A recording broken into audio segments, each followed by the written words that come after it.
Good morning, welcome to the daily devotion, December the 22nd. Today's devotion is called Something Worth Singing About.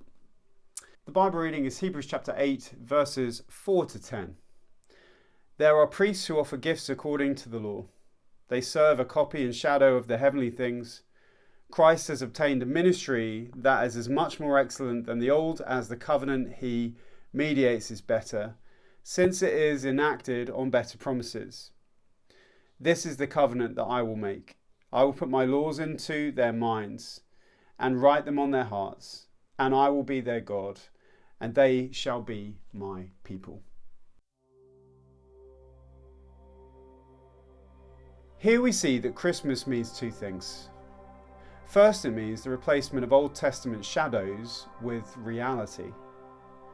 The temple and sacrifices and priesthood and feasts and dietary laws were all shadows and copies of the reality in heaven.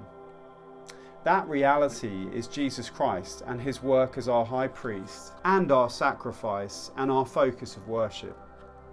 Jesus fulfills and replaces the shadows of the Old Testament. Second, it means that God makes the reality of Christ real to us personally by the work of the new covenant when he writes his truth on our hearts. God moves powerfully into our hearts and minds to overcome our resistance to the beauty of his reality. He writes his will, the truth of the reality of Jesus, on our hearts, so that we will see him for who he really is and are willing and eager to trust him and follow him freely from the inside out, not slavishly under constraint from outside. God is just and holy and separated from sinners like you and me. This is our main problem at Christmas and every other season. How shall we be put right with a just and holy God? Nevertheless, God is merciful and promised in Jeremiah 31, 500 years before Christ came, that someday he would do something new. He would replace shadows with the reality of the Messiah, and he would powerfully move into our lives and write his will on our hearts, so that we're not constrained from the outside, but are willing from the inside to love him and trust him and follow him.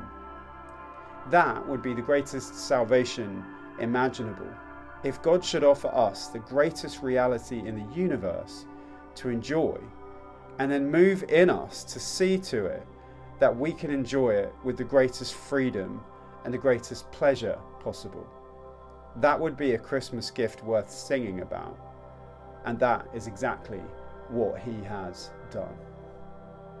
To love him, to trust him, to follow him. Surely that has to be the response of our hearts this Christmas and every day of our lives when we think of what he has done for us. God bless you today. Thank you for joining me for another devotion. See you tomorrow and have a great day.